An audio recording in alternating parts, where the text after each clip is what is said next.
Voilà. Alors, nous avons tous suivi nos experts, puisque nous ne sommes pas seuls. Nous passons à l'autre étape de notre émission. Le public est avec nous. C'est un public assez métissé. Il y a beaucoup plus des jeunes, c'est vrai. Il y a des jeunes étudiants. Il y a des professionnels également. Ils ont des questions. C'est certainement la catégorie d'âge qui est aussi sceptique vis-à-vis de la vaccination. On va les entendre à présent. Si notre équipe de réalisation est avec nous, nous allons prendre la première question du côté du public à présent. Je me nomme Tubolampuka Stéphanie. Je suis étudiante à l'Université de Kinshasa et ministre du genre de la coordination estudiantine. J'ai écouté les experts, mais je ne suis pas assez convaincue. Parce que déjà moi-même, j'ai été victime de perte de personnes humaines. À l'Université de Kinshasa, nous avons perdu le chef informaticien de la faculté des sciences qui est allé se faire vacciner et après, il y a eu des réactions, il est mort. Et jusque-là, moi-même, je n'ai pas d'assurance d'aller me faire vacciner. Je ne sais pas qu'est-ce que les experts pourront me dire, qui pourront encore me donner plus des convictions d'aller le faire. Et ça, c'était un constat que je fais. Ma question est de savoir, on parle plus de vaccins, mais pourquoi il y a plusieurs doses en fait? On reçoit des patients, ils doivent avoir 1 ou 2 ou 3 doses. Je vais avoir plus d'explicité sur ça. Merci. Docteur Alangachi, vous avez la parole. Oui, merci beaucoup pour cette excellente question. Juste 2 aspects de la question. Donc, la première partie, c'est les effets secondaires. Je pense elle part plutôt des effets secondaires qu'il y a quelqu'un qui est mort. Vraiment désolé d'abord d'apprendre que la perte humaine est toujours quelque chose de très douloureux. C'est même la raison pour laquelle on invite les gens à se faire vacciner, parce que même une personne qui meurt, c'est vraiment une grande perte. Maintenant, il faut dire que le vaccin contre la COVID, comme tout autre vaccin, comme beaucoup d'interventions en médecine, n'est pas zéro effet secondaire. Il y a un certain niveau des effets. Mais il est important de dire que les effets graves qui conduisent à la mort, c'est sur 1 million de personnes vaccinées. Comme pour dire que c'est vraiment quelque chose de rare. Mais il peut arriver que la personne soit cette personne rare. Encore, il faudrait vraiment se rassurer ça, que la cette personne partie. est décédée de suite de la vaccination. Voilà, ça c'est Justement, la deuxième partie pour de mon intervention. De ce cas-là. Ouais, c'est la deuxième partie de mon intervention.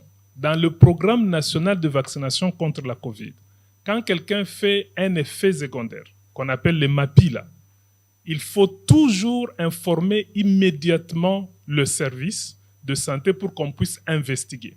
Pourquoi? Parce que les mêmes manifestations-là sont aussi des maladies qui se présentent au jour le jour dans nos hôpitaux et dans nos structures, pour qu'une équipe d'experts puisse maintenant établir la relation entre la manifestation qu'on voit et la vaccination Covid. Parce que dans beaucoup de cas aussi, on peut présenter une maladie qui coïncide avec la vaccination Covid, mais pour la famille, on lie directement aux deux. Donc c'est là que les conseils qu'on donne à tout le monde, c'est qu'il y a toute une équipe, il y a des contrats qui sont signés avec les hôpitaux pour que dès que vous avez un effet secondaire, vous appelez l'équipe de vaccination immédiatement qui va vous prendre en charge et vous diriger là où il y a même un suivi qui se fait juste après la vaccination.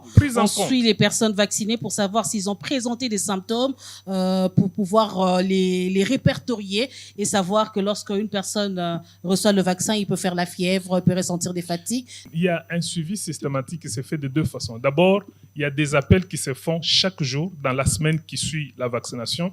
Et pour des personnes qu'on ne retrouve pas pour une quelconque raison, il y a une personne physique qui va suivre au domicile pour aller vérifier effectivement que la personne ne répond pas parce que quelque chose est arrivé. Ça, c'est un système qui est en place, que l'on tient vraiment, que tout le monde sache que le programme offre ça. Et en plus, la prise en charge est gratuite aux frais de l'État. Donc, nous voulons aussi que les gens sachent que quand quelque chose arrive, vous êtes couvert. Donc, vous n'allez pas vous inquiéter, le programme national va payer pour vos soins. Avant peut-être que le docteur Michel ne réagisse, docteur Alangachi, est-ce qu'il y a des maladies qui empêcheraient quelqu'un d'aller se faire vacciner? Est-ce qu'il y a des maladies, une fois au contact du virus, du vaccin, peut provoquer des cas graves, jusqu'à amener quelqu'un à la mort? Il y a pas beaucoup de maladies, si on peut dire ça. Il y a très peu de maladies. D'abord, il faut être dans un état stable de sa maladie. C'est-à-dire, c'est pourquoi il y a des cliniciens. Dans chaque site de vaccination, avant d'arriver, il y a des cliniciens qui font les signes vitaux et vérifient d'abord l'histoire de la maladie de la personne. Quelqu'un peut être un hypertendu, mais qui est à un moment où c'est décompensé. L'hypertension n'est pas sous contrôle, on ne va pas en ce moment-là vous vacciner. Quelqu'un peut être un diabétique décompensé, on ne va pas vous vacciner. Quelqu'un peut avoir déjà une maladie liée au trouble de la coagulation, comme ça a été connu comme l'un des effets secondaires de certains vaccins, on ne va pas vous vacciner. Mais ça, c'est le clinicien qui va vous évaluer pour voir si vous êtes stable pour que vous puissiez passer à la vaccination ou pas. Exactement. Alors, docteur, vous allez réagir, mais on prend l'autre question. Vous ramasserez à la fois cette première. Il y a la deuxième partie de la question de madame qui n'a pas été... Okay. Alors, le docteur Michel peut répondre rapidement. Très Pourquoi simplement, 2-3 doses? C'est juste pour augmenter l'efficacité vaccinale. Si vous demandez à votre maman, elle va vous dire qu'elle vous a amené 3 fois pour vous faire vacciner contre la diphtérie. Parce que justement, quand vous donnez la première dose, vous pouvez avoir une efficacité à 70%. On vous dira une deuxième dose augmente l'efficacité. Okay, c'est comme ça qu'il y a des vaccins qu'on répète. Et c'est pour cela même qu'on parle de calendrier vaccinal au monde entier. On vous dira toujours il y a un calendrier. Nous prenons une dose à la naissance. Quand j'ai 6 semaines, je prends une dose, ainsi de suite. C'est la même situation aussi avec la Covid. Ouais. Mais nous avons aussi des vaccins qui sont monodoses. Okay, aujourd'hui, le Johnson & Johnson, vous pouvez prendre ça en une seule dose et avoir une efficacité suffisante pour pouvoir... Mais on insiste sur le respect de dose. Exact. Donc, il faudrait justement respecter, si vous avez choisi AstraZeneca, par exemple, Exactement. Respecter les 2 doses. Exactement. Et si vous voulez une seule dose, pourquoi pas choisir Johnson & Johnson. Johnson. Rapidement, docteur, est-ce qu'il y a des gens qui ne reviennent plus après avoir pris la première dose? Oui, et sinon, vous savez pourquoi ils ne reviennent plus? Ça, c'est un grand problème. Ce n'est pas seulement lié à la vaccination. Vous connaissez, notre système de santé n'a pas un bon système de suivi. Par exemple, vérifiez dans nos systèmes de santé, une femme enceinte qui vient pour sa première visite et qui ne revient pas à la deuxième visite. Il n'y a aucun système, même le médecin, la sage-femme, il n'y a aucun système pour suivre. Ça a frappé aussi la vaccination. Seulement 25% des personnes qui ont reçu le vaccin à 2 doses sont revenues pour prendre la deuxième dose. Mais la bonne nouvelle, c'est qu'on voit sur les 970 000 personnes qui sont vaccinées, 550 ont pris le vaccin Johnson & Johnson. C'est juste pour dire que les gens eux-mêmes comprennent que la deuxième fois commence à aller plus vers un vaccin monodose pour régler ça. Mais nous, de notre côté, ce qu'on a fait aussi dans le plan d'accélération, c'est d'intégrer la composante suivie pour la deuxième dose dans le suivi des effets secondaires. Parce que ce n'était pas là avant, un problème qu'on a découvert. Maintenant, les personnes qui restent en contact avec les individus vaccinés doivent garder ces contacts-là jusqu'à la prochaine campagne, que ce soit 3 semaines pour Pfizer ou 4 semaines pour les encourager à revenir maintenant pour la deuxième dose. On va prendre une prochaine question, toujours du côté gauche. Moi, c'est Gustave Kadiata, étudiant en médecine à l'Université de Kinshasa.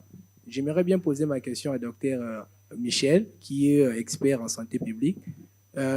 Docteur Michel, j'aimerais un peu savoir si vous pouvez nous expliquer cette diversité des vaccins sur le terrain, parce que nous connaissons au moins 3 sortes de vaccins. Nous avons les vaccins Moderna, nous avons les vaccins Johnson & Johnson, je m'excuse, et nous avons les vaccins AstraZeneca. Et dites-nous pourquoi l'équipe de la riposte a choisi les vaccins AstraZeneca pour la République démocratique du Congo. Merci. Je vais répondre, mais je vais aussi apporter de la bonne information. Merci beaucoup, cher ami et futur médecin comme moi. Donc c'est très bien, je serais content de voir médecin. Alors, d'abord, ce que vous devez comprendre, c'est que la pluralité de vaccins n'est pas mauvais. Hein. Nous en avons 5 disponibles en RDC. Exactement. Ben, c'est comme les médicaments contre la malaria. Aujourd'hui, vous n'avez pas qu'une seule molécule contre la malaria. Donc, au plus vous en avez beaucoup, mieux c'est. Okay? Tu fais ta pharmacologie, tu verras que pour chaque médicament, on te dira, mais ce médicament peut soigner ça, ce médicament aussi à telle dose peut soigner ça. Donc, c'est une très bonne chose. Au début, quand on n'avait que l'AstraZeneca, après quand on a dit qu'on avait le Pfizer, après le Johnson & Johnson, les coûts étant différents, la logistique de chaîne de froid étant différente, vous savez qu'on avait aussi cette possibilité de faire des choix, ce qui est très bien, d'accord ? Alors, on n'a pas choisi que l'AstraZeneca, il y a une série de vaccins, je crois que 5 vaccins qui ont été choisis pour la RDC, c'est au décours d'un ensemble de critères. Premièrement, d'abord, on regarde l'efficacité, d'accord ? Quels sont les vaccins les plus efficaces ? Deuxièmement, on regarde l'innocuité.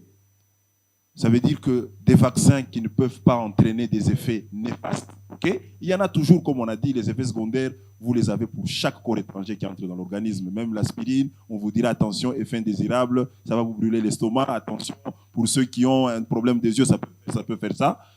Troisièmement, on regarde aussi le coût, le prix. Si vous êtes un pays avec des ressources peu suffisantes, mais vous n'allez pas vous mettre à acheter des vaccins qui coûtent très cher, sinon vous n'allez pas avoir une bonne disponibilité en vaccins. Quatrièmement, vous regardez aussi la logistique. Il y a des vaccins qui sont très exigeants en termes de conservation, mais si vous devez amener ces vaccins à Popocabaka, par exemple, vous devez amener ces vaccins à Boko, vous allez vous dire, non, mais dans notre pays, avec tout ce qu'on a comme défi logistique, ben, il faut prendre A, non pas le B. Et au-delà de ça, justement, il y a aussi la question d'acceptabilité, donc la perception, il faut aussi regarder cela. Donc, il y a tout un ensemble de critères qui sont utilisés pour pouvoir faire le choix de vaccin. Okay. Ouais. Patricia, on reste comme ça? On va rester de ce côté-là, on va prendre une question derrière et on va passer le micro. Vous pouvez poser votre question même au Lingala. Okay.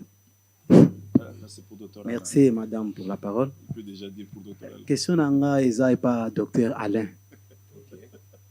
Na motuna nanga eza boy. Parce que toujours mona batu mingi bazoko tâtonner na et puis ko vaccin tout ça ba site penza praticable les athées. Pourquoi pas ko instaurer système moko ndenge zalaki kala tozako mona batu bazako leka na ba quartier bazako leka na ba commune quartier ba avenue bat bazako leka pona kopesa bato ba mangwele soit nini ba zoko kota porte à porte. Pourquoi pas construire système wana pour que mutu nyonso tozala sûr que réellement na lupango boye ba kotaki ba vaccinaki bat na lupango ba kotaki ko vacciner bat. Docteur Alangati. Ouais, en tout cas, eza idée kitoko, idée nayo. Déjà essaie bandi déjà. Tozana 30, Tobanda d'abord tosaki un mois na 30 équipes mobiles. Dans chaque zone de santé, équipe mobiles qui s'est déplacée, na boye, nu boye, tout ça. Après, na campagne automatisée nombre, tozaki na 30 l'équipe qu'on a 35. Donc, en tout cas, dans chaque zone, bazala na équipe oeza okende na nyonso na ba avenue nyonso pour ba pesa ka vaccin. Mais eloko to ça appelle mbalo comme Patricia Lobaki liboso ya ko communiquer autrement. To isko to communiquer pe na ba site na ba place o baza ko pesa mangwele ya vaccination Covid et bana Kinshasa mo na ville nyonso Congo. So za na matadi oyebi que ba site tokenda ke sika boye tout ça. To ko tiango na site o ya ministère. Mais toko communiquer pe na ba canaux nyonso na ba télévision na ba radio pour eyebana ya que ata so équipe wana yete mais oyebi yo moko que avant équipe ya so aux pressé oko ke na centre boy aux vaccination.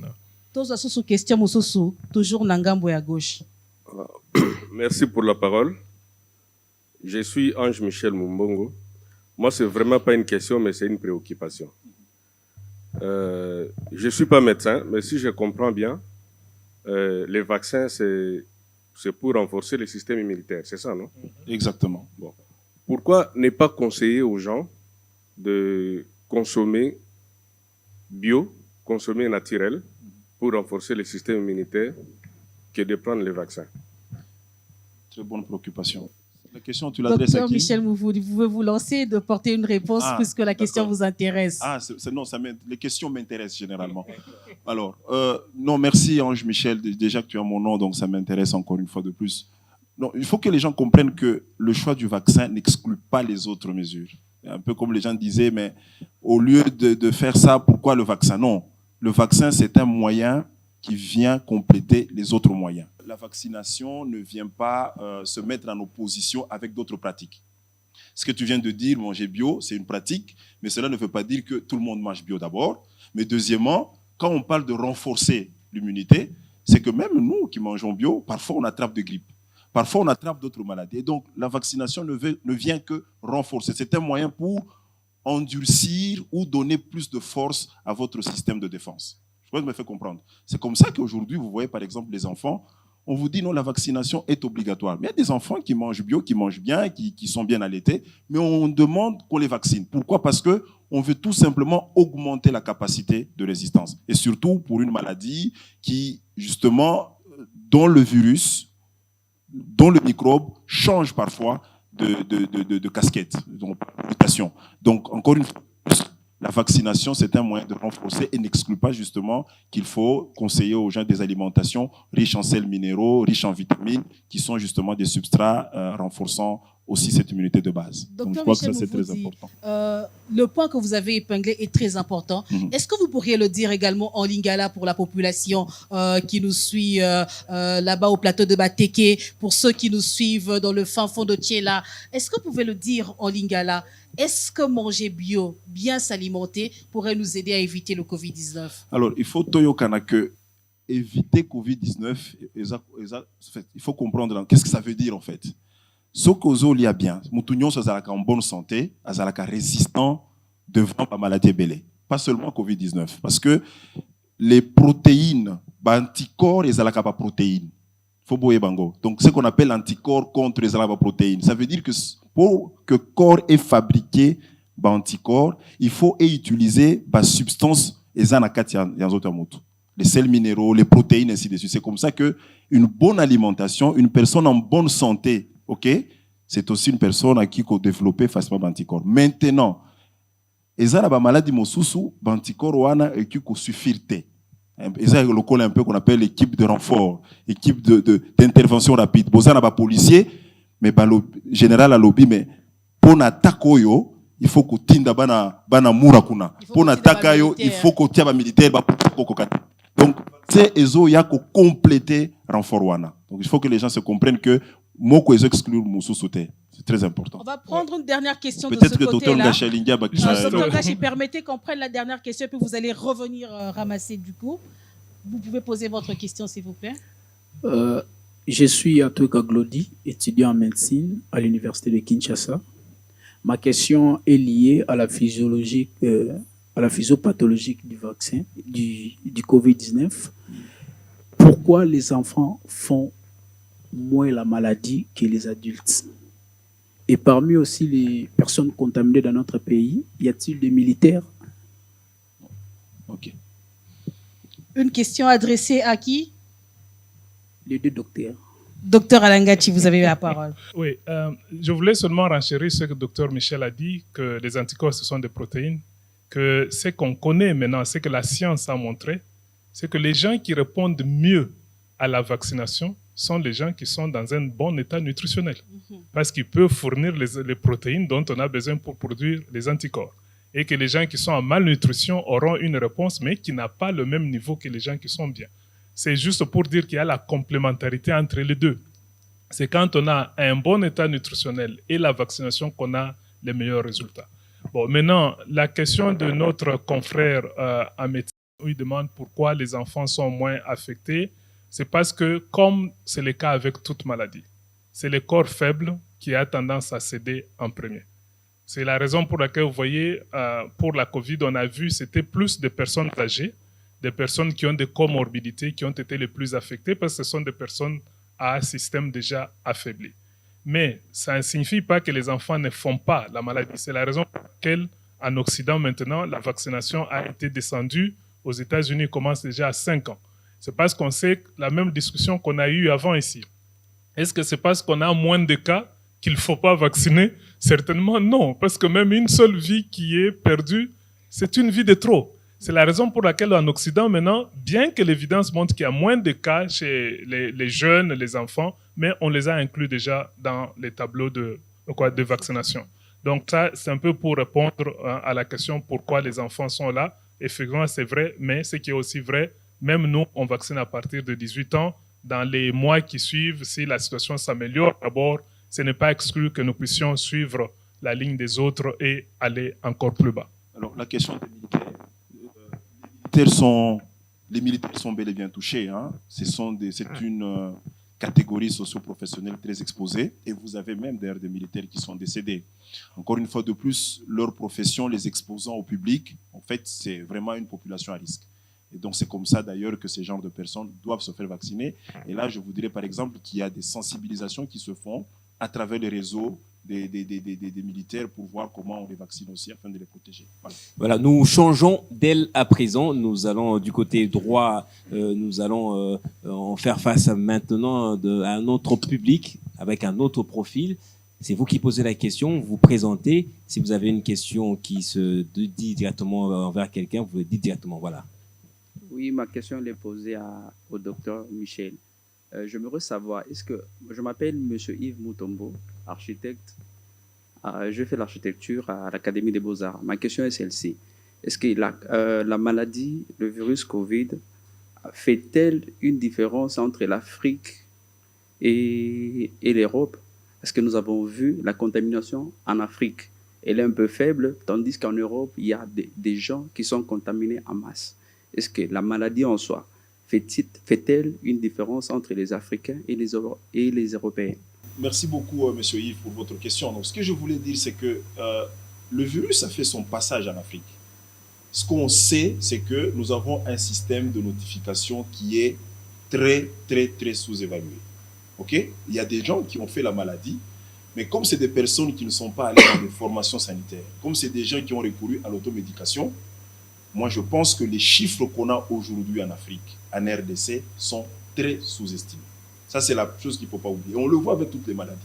On vous dit qu'il y a seulement 1335 décès, mais quand vous allez regarder le mouvement des décès et des enterrements à travers la communauté, vous posez la question de savoir qui dit que les gens qui sont décédés pendant cette période ne sont pas décédés de Covid. Parce qu'on a compté que les gens qui sont passés au laboratoire, qu'on a vu dans la salle de réanimation, mais il y a beaucoup de gens qui meurent dans la communauté. Mais aussi, il y a aussi beaucoup de gens qui ont fait la maladie, mais qui se sont fait soigner à la maison, mais surtout aussi qu'au début, rappelez-vous que la maladie était tellement stigmatisante que moi, je connais des gens, une fois qu'on leur avait dit qu'ils avaient la Covid, ou qu'ils voyaient que c'était probablement la Covid, ou quelqu'un d'à côté avait la Covid, les gens se disaient, je préfère me taire, docteur, prendre mon médicament à la maison, parce que si on apprend que j'ai la Covid, je ne sais pas ce qui va venir. Ça, c'est le premier élément. Mais le deuxième élément, ce qui est vrai, c'est que en termes de mortalité, on a vu quand même une mortalité très élevée au nord qu'au sud. Les raisons sont multiples, entre autres notamment le fait que, Dr Ngachi l'a bien souligné, la fragilité. Quand vous regardez la pyramide d'âge, vous allez voir par exemple que dans des pays développés, vous avez les personnes de troisième âge qui constituent la plus grande partie de la population. Et donc ces personnes fragilisées par l'âge, qui ont attrapé la Covid, ont justement alimenté beaucoup les chiffres en termes de décès. Ce qui n'est pas le cas en Afrique de manière globale, où vous avez une population à prédominance jeune. Mais encore une fois de plus, que les chiffres que vous voyez qui sont rapportés en Afrique ne vous fassent pas croire à la réalité, parce que nous avons des systèmes qui ne notifient pas et nous avons une population qui ne recourt pas aux soins de santé. On parle de moins de 20% qui arrivent au centre de santé. Voilà, la deuxième question de ce côté. Vous avez la parole. Votre question et votre nom avant d'abord. Merci pour le droit du verbe. Je m'appelle Daïnga Tigirégir Ladislas. Je suis étudiant à l'IPC en L1 droit. Ma question est celle-ci. Je voulais juste savoir, est-ce qu'il y aura une fin de la Covid, ou soit ça sera une maladie comme la malaria, ou soit entre autres la malaria? C'est ça ma question. Docteur Ngachi. Excellente question. Question très difficile aussi. Aujourd'hui, personne ne connaît. Vous vous rappelez, quand on a commencé la réponse à la Covid, c'était une réponse très énergétique. On voulait vraiment arrêter, que dans les mois, on va arrêter. Subitement, on se rend compte que ça fait 2 ans. Donc, chaque fois, on a de l'espoir que c'est terminé, la vague arrive à la fin, et puis, ça remonte encore. Et on a déjà eu 4 vagues. Et maintenant, on part même de la 5e. C'est la raison pour laquelle nous devons continuer à travailler pour mettre fin à la Covid, mais nous préparer aux éventualités que le monde risque d'être différent allant de l'avant. Par exemple, le programme national de vaccination qu'on a connu dans tous les pays, surtout dans nos pays africains, c'est comme un programme de vaccination des enfants. On arrive à un moment où ce temps-là sera bientôt passé. Ça devient un programme de vaccination de la population, où on va trouver des vaccins comme Covid pour les adultes, avec des vaccins de rougeole, avec des vaccins de polio, tout mélangé. C'est comme ça que nous sommes en train d'aller vers cette direction, c'est-à-dire on se prépare dans l'éventualité de long terme, mais dans le temps, on intensifie la vaccination en particulier, et la continuité, même l'intensification de mesures barrières pour mettre fin. Mais personne ne peut prédire aujourd'hui où est-ce qu'on sera. Si nous devons vivre ou faire avec le Covid-19, devons-nous également tenir toujours dans la terreur comme ça la population? Est-ce qu'il peut répondre à cette question, Lingala, pour que la population comprenne mieux? Oui, en tout cas, terreur et gozasoute, parce que ça, au talibien, tant au bandaki 2 ans, ou tout azaki au banga, mais maintenant, c'est comme si bando comme à part, il y a vie à chaque jour, quoi. Tu bando mais ça nango. Et en tout cas, par exemple, les bandés kola ta masque ça y problème, mais ça au moni lelo, c'est-à-dire batuyon so bando mais ça n'est-ce qu'on a masque comme le la vie yasika, c'est-à-dire normal yasika, hein, normalité ça ko changer. Moi, je pense que des côtés tous avec normalité ça changer, message autre le qu'on doit communiquer autrement. Et ça ce que message ya ko bangi ça souté. Et comme il y a un message, il y a un changement de comportement pour être à mesure, il y a qu'à vivre dans les locaux, mais vivre de la manière que et ça a m'habiter. Une dernière question, et j'espère que vous pourrez la poser en lingala, c'est possible. Voilà, vous avez la parole, présentez-vous d'abord. Bonjour. Bonjour. Ouais, je réponds au nom de Claver Kubaborond. Bon, en fait, dernièrement, ça fait quelques jours, j'ai dû suivre à la télé où on dit à la Chine, les cas se sont multipliés. Mais non, oui. Et d'ailleurs, ils ont un système sanitaire élevé et nous, c'est vraiment pas comme eux. Mais comment est-ce que, c'est quoi, qu'est-ce qui se passe chez eux en fait? Et nous, comment est-ce qu'on se prépare déjà? Je ne sais pas si les docteurs... C'est justement ça la question ou le thème même de cette émission, de ce plateau spécial. Docteur Michel Mouvoudi, vous allez répondre à cette question. Quelle communication en cette période d'accalmie? En Chine, déjà, les cas ont repris. En France également. Ce sont des pays où il y a beaucoup de mouvements entre la RDC et ces pays. Souvent, on a des cas importés en République démocratique du Congo. Comment on se prépare ici chez nous pendant cette période d'accalmie? C'est ce que je disais quand la pandémie avait commencé en RDC au début. C'était la Chine. Et comme d'habitude, ce sont les Chinois, c'est la maladie des Blancs, les Noirs, on est protégés. La RDC, c'est le miracle du siècle. Encore une fois de plus, ça vient de reprendre à Shanghai. On n'a pas exclu une 5e vague. Dr Ngashi l'a bien signifié. Et nous connaissons aujourd'hui au moins comment la maladie se transmet. Et nous avons un outil important, c'est la vaccination. Tout ce que vous voyez en train de se passer à travers le monde, c'est encore une fois de plus une grande motivation, intrinsèque, extrinsèque, à se faire vacciner pour se préparer. J'insiste que la vaccination, c'est pour éviter quelque chose. Et donc, agir en amont. Ça, c'est très important. Donc, nous devrions, et je suis content de voir que le docteur Ngashi et son équipe, sous le leadership du ministre, aujourd'hui, ont ce qu'on appelle un plan d'accélération. J'aime bien le mot accélération, parce que on est resté en train de travailler d'une certaine façon, mais aujourd'hui, il faut aller plus vite, premièrement. Deuxièmement, il faut renforcer les contrôles transfrontaliers, il faut renforcer le respect des mesures barrières. Je crois qu'à l'époque, vous vous rappelez, lorsque la maladie a commencé à venir, tout de suite, les pays ont commencé à fermer les frontières parce qu'il fallait absolument éviter qu'il y ait une pénétration de virus. Mais après, vous avez vu que c'était un peu trop tard. Mais la plus meilleure façon à faire, et surtout qu'on voudrait aussi ne pas fermer les frontières aujourd'hui, parce qu'on connaît les conséquences sur le plan socio-économique, et surtout, n'oubliez pas le rôle que la Chine joue dans les transactions internationales.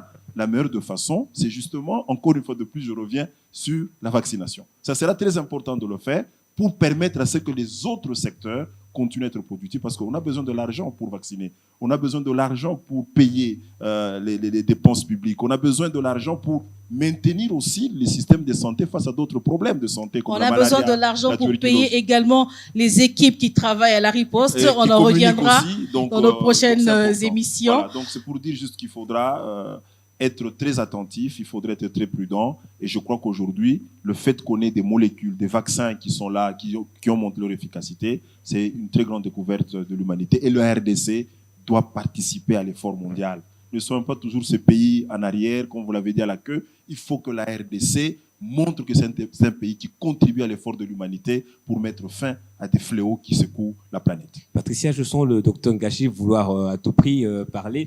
Une dernière question pour vous, docteur. En cette période d'accalmie que nous avons appelée période d'accalmie, je ne sais pas comment vous appelez cette période, qu'est-ce qui a changé dans votre façon de communiquer et dans votre façon d'agir dans le comité de vaccination, justement? Oui, merci beaucoup Gaëtan pour cette question. D'abord que j'ai rebondi sur la question de notre ami. Quand on regarde ce qui s'est passé, qu'est-ce qui a causé le rebondissement de la situation? Parce qu'il faut aller à la cause du problème. En France, on a tous vu, c'était le relâchement des mesures. Aujourd'hui, en Europe, c'est 18 pays européens qui ont vu un rebondissement. Nous, mais leur force, c'est les taux élevés de vaccination. Donc, nous devons vraiment tirer des leçons là-dessus pour dire qu'est-ce qu'on fait maintenant, c'est notre taux de vaccination et puis de vraiment continuer les mesures barrières. Bon, maintenant, à la question de qu'est-ce qu'on fait différemment. Je pense ce qu'on a compris de la communication, communiquer autrement, c'est d'abord communiquer, et je pense que Dr Michel a dit ça au début dans son introduction, on passe à la communication de proximité. Nous utilisons nos influenceurs dans nos communautés pour se faire vacciner eux-mêmes et puis devenir des témoignages vivants aux autres. Et qu'on le fasse de la manière dont nous le faisons mieux, c'est pas seulement une pancarte qu'une maman à Tchangou là-bas va lire, mais c'est aussi les chefs quartier qui lui disent, c'est aussi les musiciens du coin qui lui parlent. C'est cette communication-là que nous allons faire. Mais avec aussi une autre différence, c'est qu'on passe à l'intensification.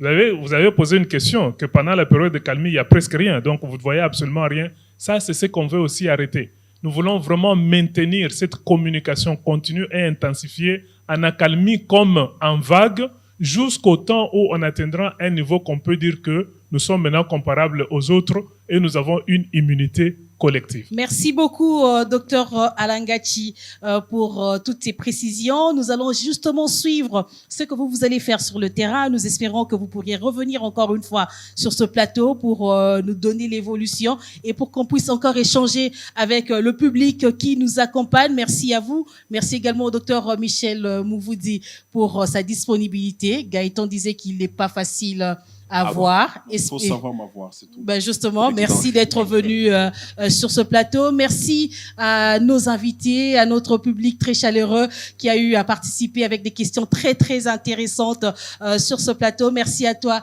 Gaëtan Koubabourandi. Merci, Patricia Panzo. D'avoir participé à ce plateau. Je rappelle à tous nos téléspectateurs qu'un prochain numéro est prévu. N'hésitez pas de participer, n'hésitez pas de vous inscrire.